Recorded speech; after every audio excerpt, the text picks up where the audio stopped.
extravagante, em nome de Jesus. Amém? Queridos, com muito temor e muito tremor, o apóstolo Joel me confiou, me pediu a ministrar a palavra neste domingo. Esse já é o nosso terceiro culto, mas a turma mais animada é a turma da noite, amém? Não, vamos de novo, finge que você está gravando o jornal lá no meio das obras, da fachada, tem que falar alto. A turma mais animada é a da noite, amém? Isso, é isso mesmo.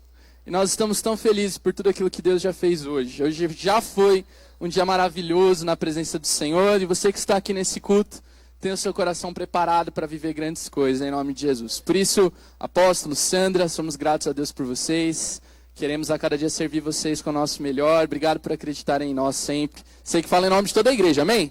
Nós amamos os nossos pastores. Glória a Deus. Abra sua Bíblia no livro de Mateus, Evangelho de Mateus, capítulo 6. Mateus, capítulo 6. Nessa semana, estava buscando ao Senhor e Deus ministrou algo ao meu coração. Eu espero que sirva para te abençoar, para falar ao teu coração, em nome de Jesus. Mateus, capítulo 6.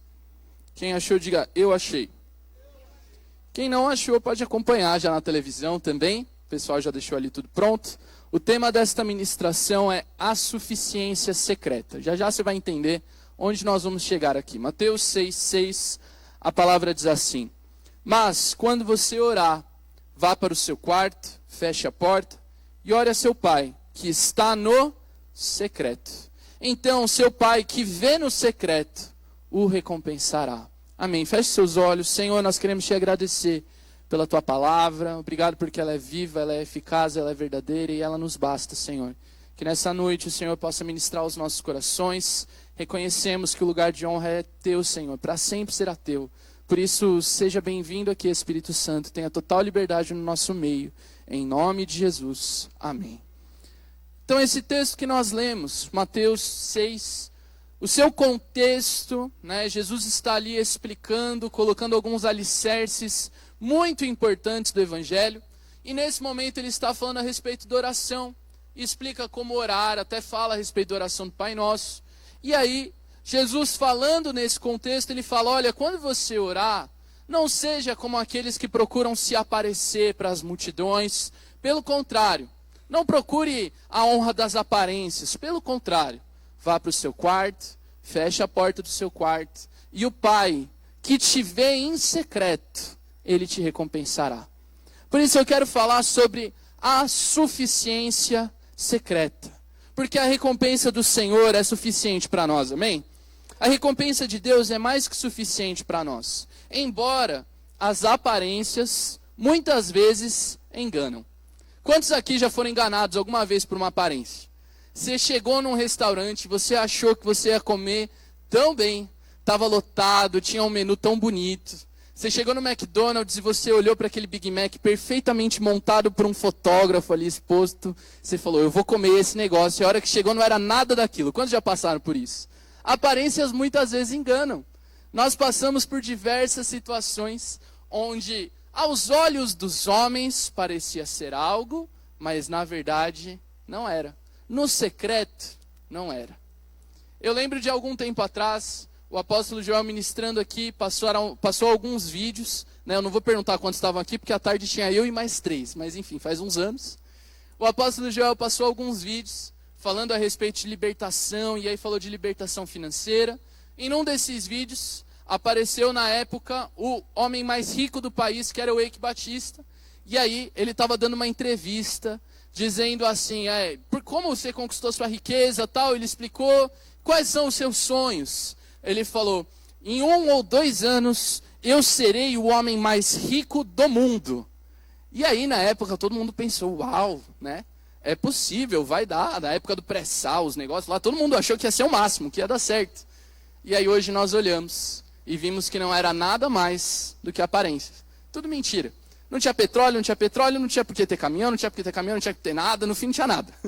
Tudo aparência. E as aparências enganam, e tantos foram enganados. E tantas vezes nós somos enganados por aparência. A Bíblia diz que Deus não vê como o homem vê. Porque o homem, ele vê a aparência, mas Deus vê o coração. Deus vê aquilo que está no secreto. aquilo que ninguém mais vê, aquilo que ninguém mais sabe, mas ele sabe aquilo que está no secreto. E mais do que isso, ele recompensa não aquilo que parece ser, mas aquilo que é no secreto. A honra de Deus é suficiente. E esta honra, ela nasce do secreto. Claro, é tão importante estarmos aqui, né? É algo muito precioso em nos reunirmos como igreja. Isso é um princípio bíblico. Nós não podemos deixar de estar nesse lugar. Mas a palavra nos fala que existe uma honra especial que vem do secreto. Nós somos uma igreja que tem tempo com Deus, amém? Você essa semana se orou muito, eu tenho certeza. Mas você não consegue olhar para a pessoa que está do teu lado e dizer, olha, eu sei que você orou 3h20 nessa semana. Não dá. Nós não enxergamos, 4, né? Tenho certeza disso. Nós não enxergamos aquilo que está no secreto. A gente só enxerga a aparência. Mas Deus sabe aquilo que se passa no mais íntimo. E eu queria passar uma imagem para vocês aqui. Quantos aqui assistiram Titanic já na vida? Faz parte dos traumas da vida humana, lembrar do Jack. Né? Todo mundo sabe que cabia o Jack lá em cima na porta também. Todos nós sabemos disso. Mas o grande vilão daquele filme era uma massa de gelo gigantesca que era um iceberg. Eu queria que você visse uma imagem aqui. Algo que aconteceu em julho do ano passado. Uma vila de pescadores no Mar Ártico, fica ali entre a Groenlândia e a Noruega. Esta vila acordou um belo dia com um presentinho às portas ali. Um iceberg gigantesco, né? Mais ou menos 200 mil toneladas e 70 metros de altura. Era gigantesco o negócio. Era tão grande e o perigo era tão iminente que eles tiveram que evacuar a vila. Porque se desprendesse só um pedacinho daquele iceberg, ele poderia ou provavelmente produziria um tsunami tão grande que destruiria toda a vila. Então eles tiveram que evacuar todo mundo, porque apareceu isso aí. Agora olha que interessante. Aos nossos olhos, já parece ser grande, mas tudo é uma questão de perspectiva na vida. Você olha para esse iceberg e você pensa, nossa, já é gigantesco. Mas olha a próxima imagem. É interessante porque o corpo do iceberg, ele é formado de água doce. E a densidade da água salgada, então, empurra uma parte para cima, mas só é capaz de empurrar 10% da sua massa. 90% da massa de um iceberg não é visível. Não está lá aos olhos humanos. Quem acordou naquela manhã e viu aquele monstro chegando, mal sabia o que estava embaixo d'água. Mal tinha ideia do tamanho, do poder daquele objeto, era tão grande. Mas os olhos humanos ainda assim não seriam capazes de ver a verdade daquele tamanho, daquela dimensão toda. Às vezes, querido, nós somos assim. Claro que tudo é questão de perspectiva, né? Nenhum de nós somos tão grandes quanto um iceberg, aleluia. Mas, às vezes a gente se sente tão pequeno diante dos problemas.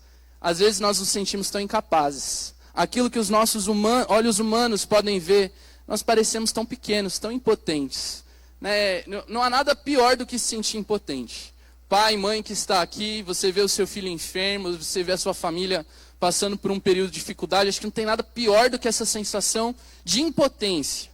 Mas existe em nós algo muito grandioso, um poder secreto, que os olhos humanos não podem ver, mas pulsa em nós a vida de Cristo. E em Cristo nós somos mais do que vencedores. Talvez você não enxergue isso em você. Talvez as pessoas não enxerguem isso. Mas o Senhor vê aquilo que está no secreto e Ele recompensa aquilo que está no secreto.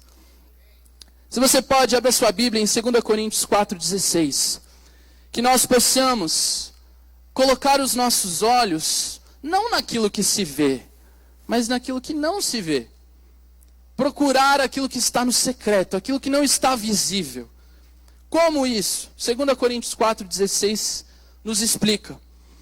Por isso, não desanimamos. Embora exteriormente estejamos a desgastar-nos, interiormente, no secreto, nós estamos sendo renovados dia após dia. Pois os nossos sofrimentos, leves e momentâneos, estão produzindo para nós uma glória eterna, que pesa mais do que todos eles. Assim, fixamos os nossos olhos, não naquilo que se vê, mas naquilo que não se vê. Pois o que se vê é transitório, mas o que não se vê é eterno.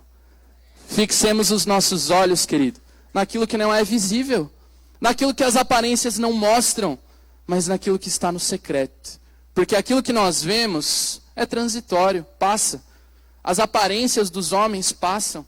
As mentiras dos homens se provam mais cedo ou mais tarde. Mas aquilo que não se vê, aquilo que está no secreto, aquilo que só o Senhor vê e recompensa, isso é eterno. E essa é a honra que nós devemos perseguir. E eu quero compartilhar com você, em cima desse texto, Mateus 6,6, o princípio do secreto. E o secreto ser suficiente. E em cima desta base, eu quero compartilhar com você algumas histórias. Homens e mulheres da Bíblia que encontraram no secreto suficiência. Apesar das lutas e apesar das dificuldades que todos enfrentamos, encontraram no secreto tudo o que precisavam. E se você puder, a gente vai abrir bastante texto agora, mas vai ser rapidinho. Abra comigo Jó 19, 25. A turma da noite é a mais rápida de Bíblia, amém? Eu sei disso. Jó 19, 25. Eu quero falar deste primeiro exemplo. Um homem chamado Jó. Este primeiro exemplo, Jó e a suficiência material, mesmo quando ele não tinha nada. Jó e a suficiência material, mesmo quando ele não tinha nada. Jó 19, 25, um dos textos mais bonitos da Bíblia, diz assim: eu sei que o meu Redentor vive e que no fim se levantará sobre a terra. Quantos conhecem a história de Jó? Essa é fácil, todos nós já ouvimos da paciência de Jó e tudo mais. Jó era um homem próspero, era um homem temente a Deus. Mas por situações que não estavam no seu controle, situações que ele nem sabia, tantas lutas, tantas perdas. E pouco a pouco Jó perdeu tudo. Perdeu a sua família, os seus filhos, perdeu a sua própria saúde, passou por enfermidades terríveis. Jó perdeu todos os seus bens materiais, todas as suas conquistas. Demora tanto para conquistar algo na vida, mas foi tão rápido com Jó e tantas vezes conosco também, é tão rápido para se perder algo. Jó perdeu tudo, mas eu quero focar aqui na vida material dele. Jó passou por uma profunda miséria. Aos olhos humanos, Jó estava numa situação de profunda miséria, não tinha nada. A sua própria mulher disse assim: amaldiçoa o teu Deus e morre, acabou, não tem mais nada pelo qual você possa viver. Os amigos de Jó não estavam ao lado dele para apoiá-lo, pelo contrário, Jó não tinha nada, não tinha ninguém, mas ainda assim, no meio de tudo aquilo, Jó teve uma convicção: eu sei, e me basta essa certeza, eu sei que o meu Redentor vive e que por fim ele se levantará sobre a terra. E isso basta. Querido, Jó não tinha nada naquele momento. Jó havia perdido tudo. Todos os seus bens, todas as suas conquistas, todos os seus sonhos. Jó não tinha o apoio de ninguém ao seu lado, mas ele tinha uma convicção e uma certeza: o Senhor basta. O Senhor é a minha herança, o Senhor é a minha porção. E ainda que eu não tenha nada, eu sei que em Jesus eu sou próspero. Em Ti eu tenho tudo o que eu preciso, Senhor. Eu sei que o Senhor vive e que no fim o Senhor se levantará sobre a terra. E nós podemos olhar para Jó e ver este exemplo de que, ainda que nós possamos passar por lutas e dificuldades, ainda que nós enfrentemos os nossos desertos, ainda assim o nosso Redentor segue vivo e isso nos basta. Nós podemos olhar para Jesus, não sei se você já percebeu isso. No começo do ministério de Jesus existe uma marca muito importante. A Bíblia diz: o Espírito levou Jesus ao deserto para ali ser provado. Às vezes a gente acha que o deserto é só o agir do inimigo nas nossas vidas, são as nossas escolhas. O deserto é culpa da vida, das coincidências, mas tantas vezes o Senhor também nos conduz a momentos de deserto, para que ali nós possamos ser provados e aprovados. Jó viveu um momento de profunda miséria na sua vida, na sua aparência, para que ali fosse provada uma verdadeira nobreza no seu coração. A nobreza de Jó estava no secreto, mas ela foi recompensada pelo Senhor. As aparências enganam. Aquilo que ele parecia ser, um homem miserável que não tinha nada, ele não era isso. Muito pelo contrário. Você olha o fim da história de Jó e você vê que Deus o abençoou sobremaneiramente. E Jó conquistou muito mais do que ele jamais tinha tido. Porque no secreto, onde ninguém via, aquilo já estava no coração dele. Um homem nobre, aprovado e fiel ao Senhor. Assim como Jesus, que foi levado ao deserto para ali será provado, para ali mostrar a nobreza do seu coração, a fidelidade ao Deus Pai. Assim somos nós, querido.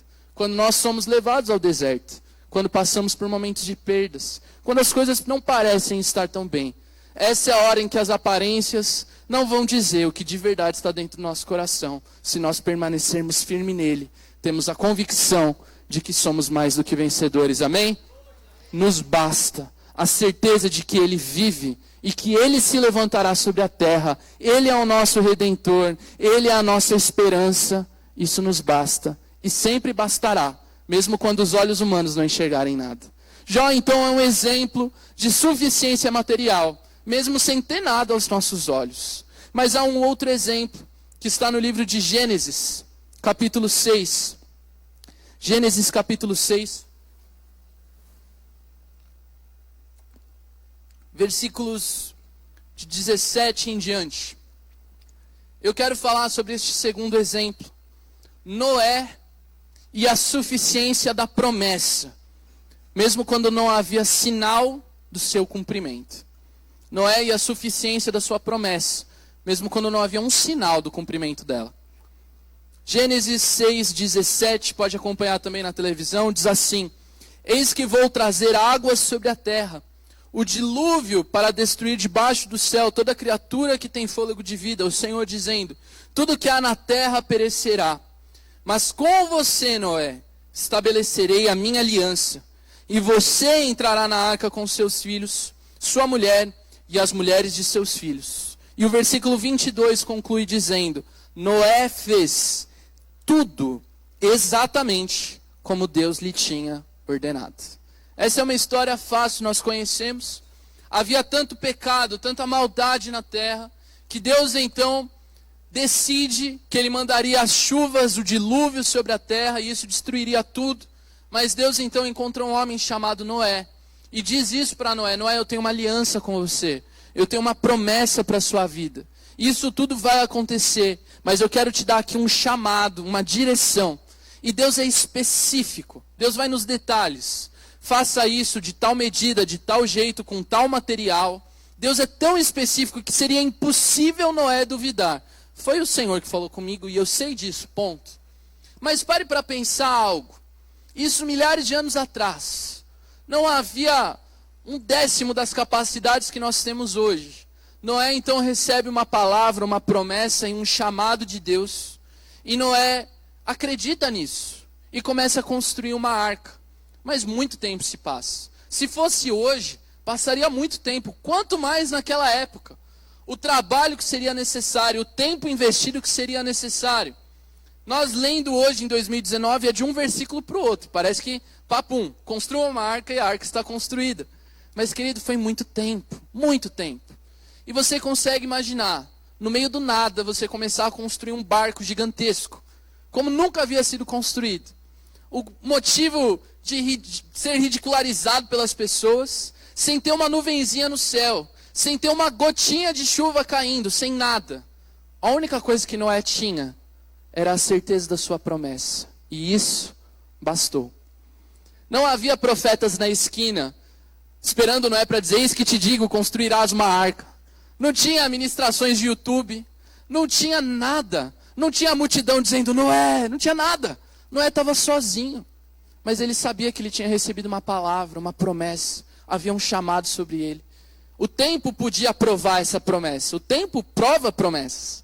Mas Noé tinha uma convicção: eu sei que foi o Senhor que me chamou. E isso basta. Querido, na sua Bíblia existem milhares de promessas para você, para sua casa, para sua família. Crê no Senhor Jesus e será salvo, tu e a tua casa. Ah, mas pastor, eu não estou enxergando os sinais. Não parece que está dando certo. Eu não tenho apoio de ninguém. Querido, Noé não teve o apoio de ninguém. Ele confiou na palavra de Deus. E a palavra de Deus é verdade. Deus cumpre a sua promessa. E a aliança que ele havia firmado com Noé foi honrada. Deus honrou aquela aliança. Havia um chamado especial para Noé. E Deus continua chamando pessoas hoje. Eu e você somos chamados para muito mais do que simplesmente vir a um culto. Graças a Deus por isso. Nós como igreja somos uma igreja que entendemos o nosso lugar nessa geração. Deus nos chamou para conquistar São Paulo, para transformar o Brasil, para resgatar esta geração para o Senhor. Deus nos chamou para grandes coisas. E este chamado que Deus nos fez, tão especial e tão único, Ele é fiel para cumprir. Ele é fiel para honrar. Talvez você não enxergue um sinal de cumprimento disso. Talvez você tentou ano passado alcançar sua família. Talvez você tentou abrir casa de paz, tentou liderar a célula. Você tentou, mas parecia que as coisas não iam. Nem sempre as coisas parecem se encaixar de uma maneira tão bonita quanto nos testemunhos. Mas fiel é o Senhor que nos chamou. E Ele honra a sua palavra. Ele honra a sua promessa. E isso basta. A suficiência secreta de Noé foi essa.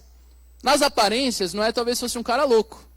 Mas no secreto ele sabia que sobre ele havia uma promessa. Nós podemos olhar para Moisés. E eu gosto muito desse texto. Um tempo atrás eu estava orando, tentando buscar confirmação de Deus sobre uma direção que eu entendi que Ele estava nos dando. E eu falei, Senhor, mas como é que eu vou saber se é o Senhor que está falando?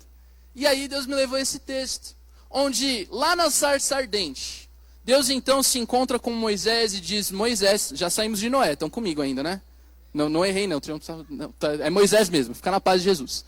Então, em Moisés, ele vai lá, tem um encontro com Deus na sarça ardente, e aí Deus fala para ele o seguinte, Moisés está morrendo de medo.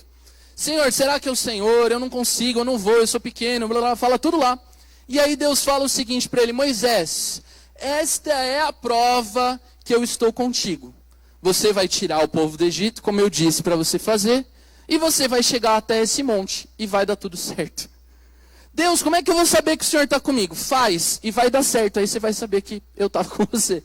Foi a única testificação que Moisés naquele momento tinha. Deus depois provou nos milagres, provou nas pragas do Egito, Deus estava lá o tempo todo, Ele não nos deixa órfãos. Mas às vezes, tudo que nós temos é uma promessa de Deus. Talvez você não enxergue um sinal de salvação, de mudança na sua casa.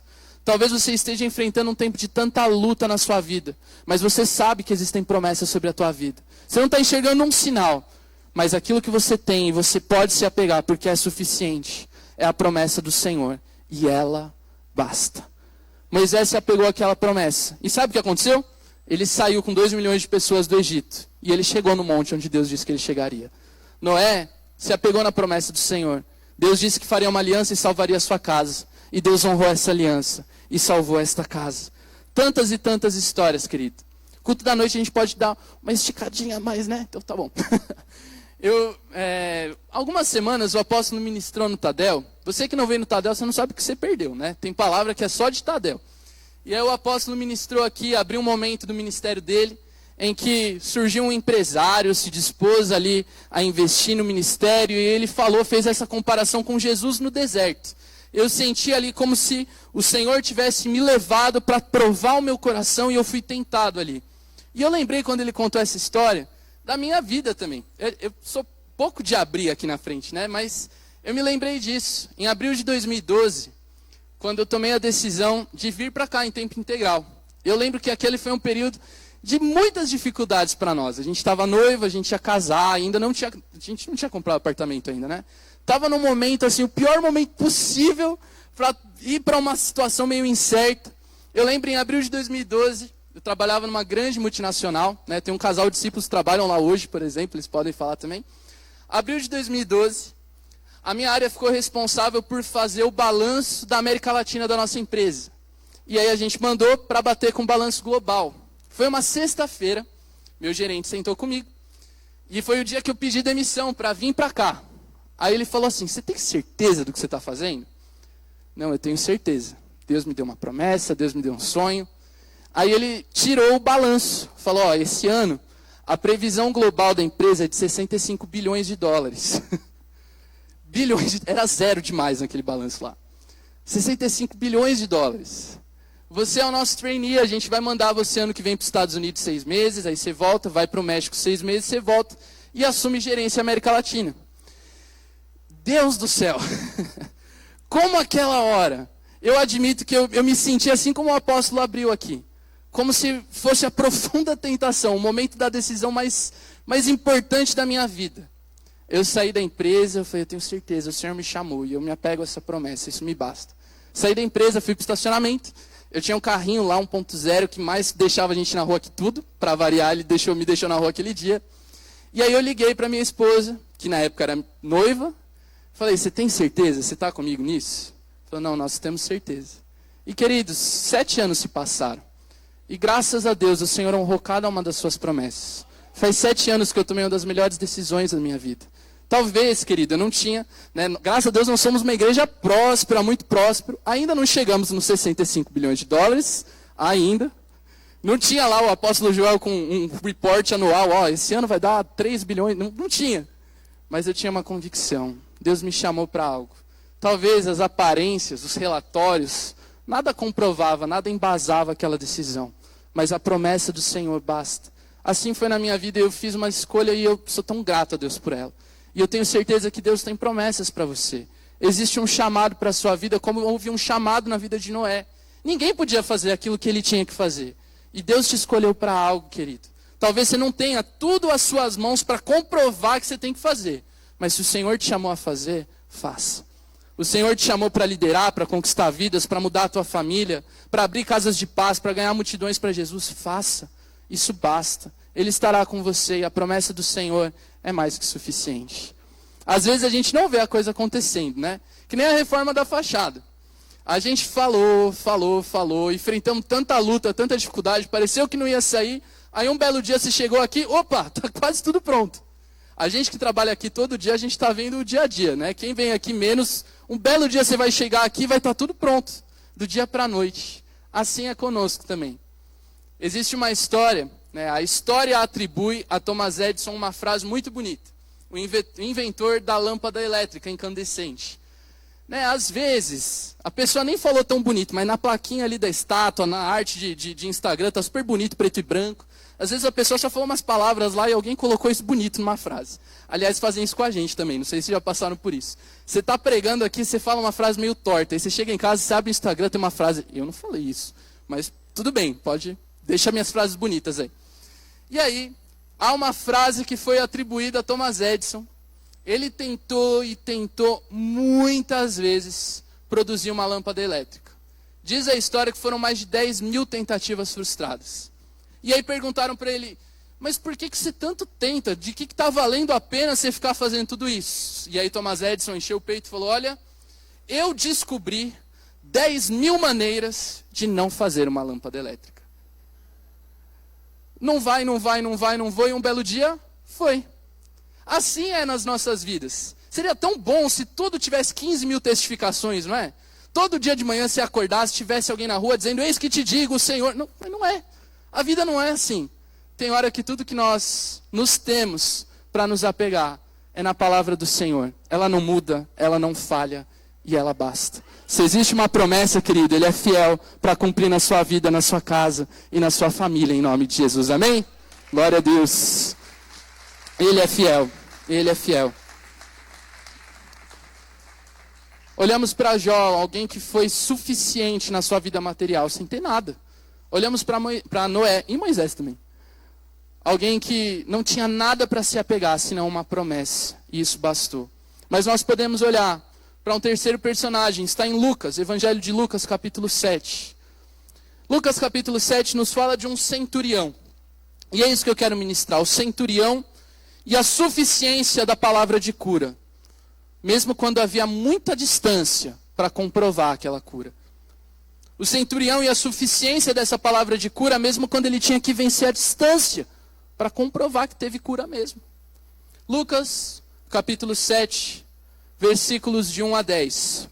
A palavra diz assim: Tendo terminado de dizer tudo isso ao povo, Jesus entrou em Cafarnaum. Ali estava o servo de um centurião doente, quase à morte, a quem seu senhor estimava muito. Ele ouviu falar de Jesus e enviou-lhe alguns líderes religiosos dos judeus, pedindo-lhe que fosse curar o servo.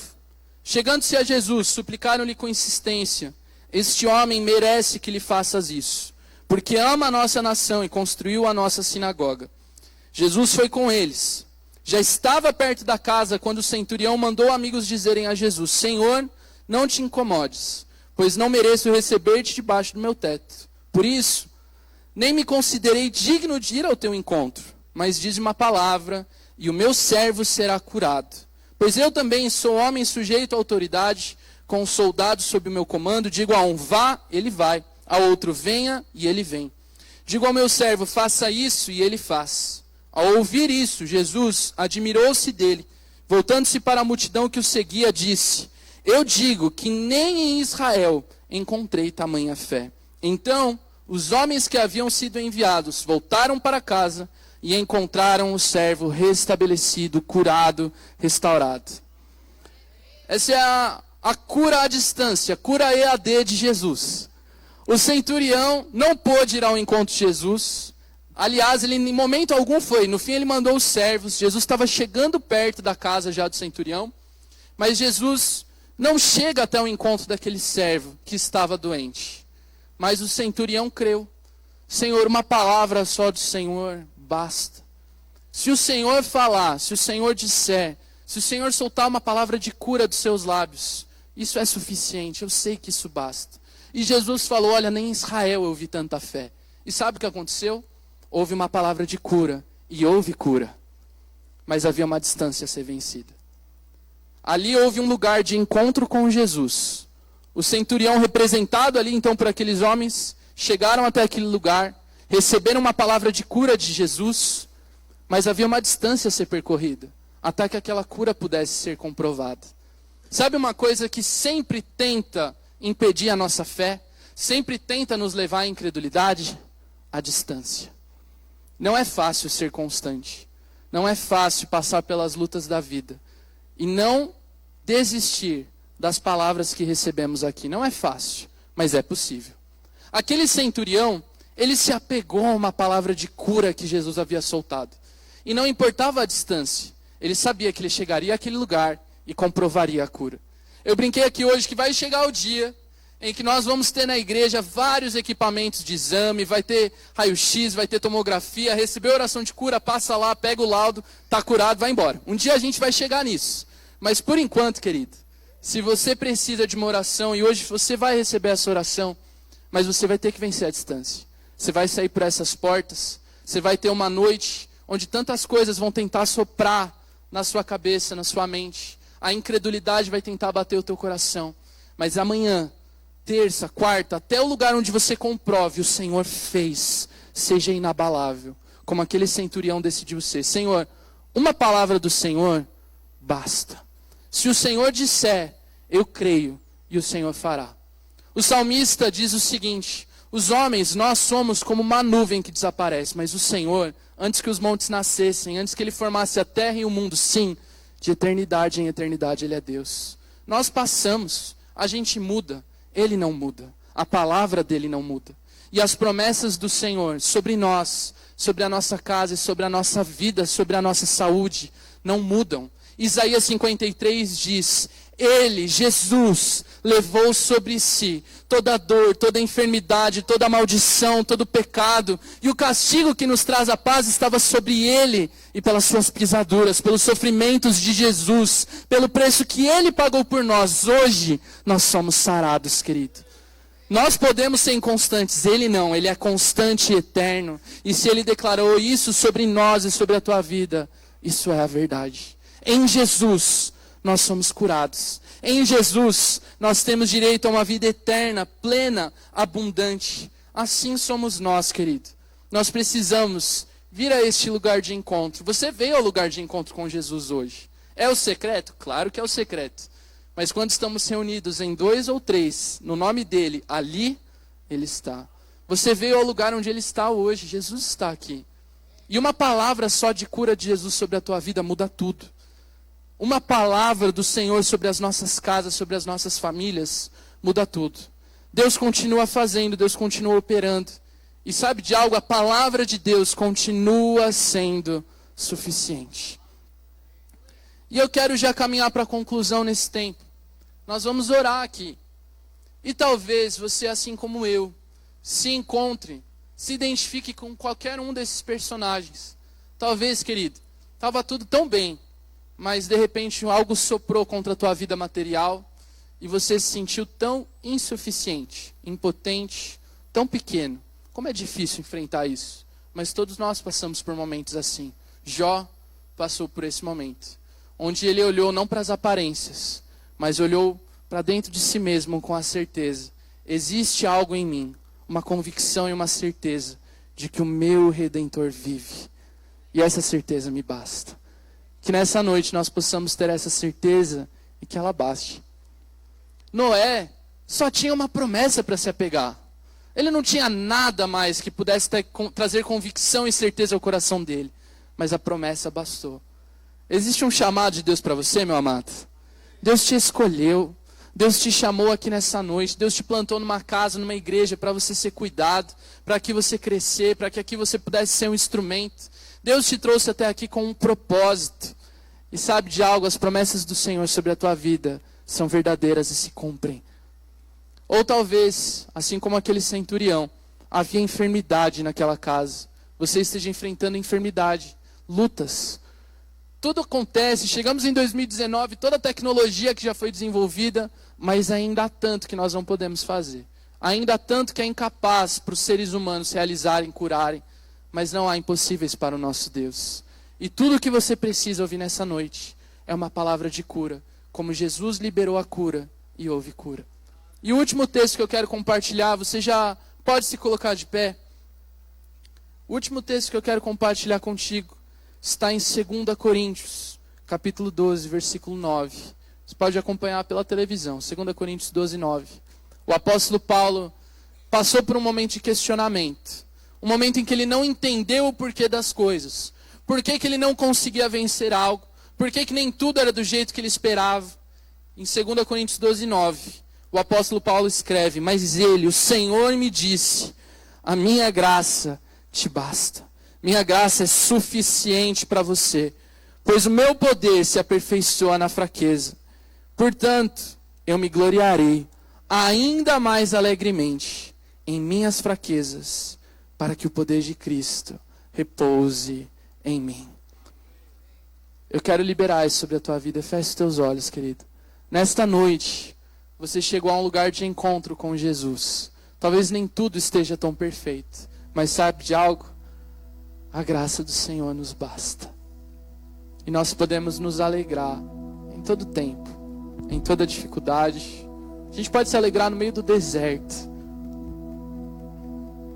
para que o poder de Cristo repouse em nós. Essas leves e momentâneas tribulações produzem para nós peso de glória.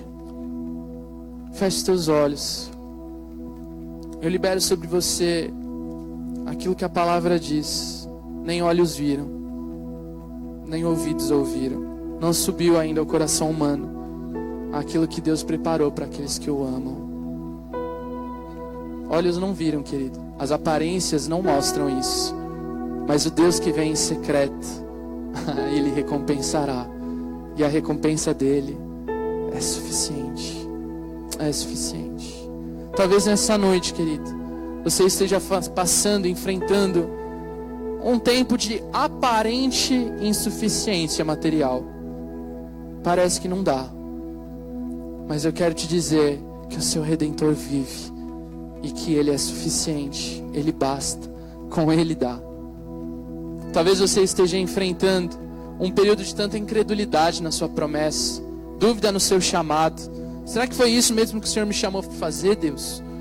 Será que era para isso que o Senhor me escolheu mesmo?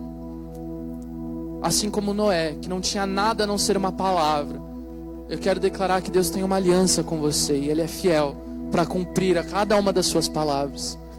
Talvez assim como aquele centurião que enfrentava um tempo de enfermidade na sua casa.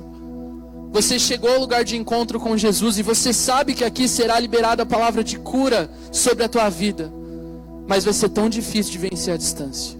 Vai ser tão difícil de permanecer inabalável nele. Mas nessa noite você toma uma decisão de confiar, de permanecer